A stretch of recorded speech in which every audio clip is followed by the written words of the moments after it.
Hey, what's up everybody? I'm AD the Barber, and today I'm gonna give you 5 proven ways on how you can become a better barber.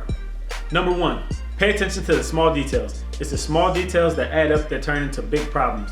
And if you as a barber are more concerned than your client is about the small details, then you should never have a complaint when your client gets up out of the chair. Sometimes it's the smallest details that really make the haircut. Number 2, take breaks. Now this is probably the biggest one that I'll emphasize out of this whole list. You need to take time off. Just like weightlifters, they'll go hard for 6 to 8 weeks, lifting weights 5 times a week, 6 times a week, and then they take a week break and they come back and they're stronger. Barbers are the same way. If you sit there and you're cutting hair every single day, take a vacation, take 5 to 7 days off, and when you come back, you'll see the improvements that you made as a barber. Now the third proven technique on how to become a better barber is to mentally prepare yourself for every single haircut. Now there's a difference between cutting hair to make money and cutting hair to become a better barber. And now I've been both places in my career cutting hair where I hit a wall and I was too focused on just making the money. And so I had to take myself and get back into the mode of where I want to become a better barber. Because at the end of the haircut, it's the same result. You're gonna get paid, but it may not be the same result of a good haircut. So you always wanna make sure you're mentally prepared. You're telling yourself before each and every haircut that I wanna get better, I wanna pay attention to the details, I want my clients to be happy, and I'll take as long as I need to on each haircut in order to perfect it.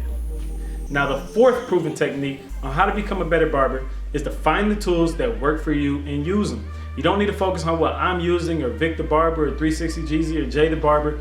We may recommend what works for us and tell you guys what we're comfortable with. Some of us use Walls, some of us use Andes. You have to use what you're comfortable with using.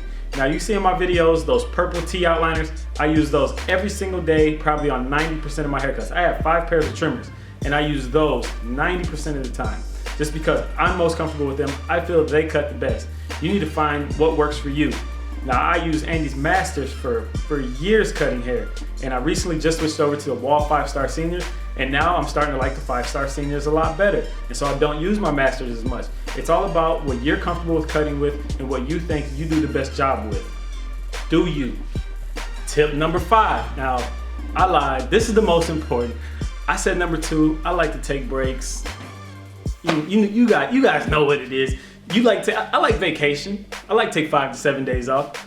But tip number 5 is the most important. You have to be teachable. You have to be willing to learn. You have to be willing to take constructive criticism, no matter where you're at in your career, no matter if you cut celebrities or kids out of your kitchen or whatever it is, wherever you're cutting at. If you've been a master barber for 50 years, you have to open your mind and be willing to learn new techniques and new styles, because no matter where we're at in our career, we can always get better. That's the practice of barbering. Each haircut is practice so we can get better for the next haircut. So you guys go ahead, take those 5 techniques. Like I told you, they're all very important. Number 5 is definitely the most important. This is what I do. This is what I live by. This is how I become a better barber. I practice these things, and if you practice them, you can do the same thing. But right now, it's time for me to go take a break. It's lunch. I'm going right there. Break time.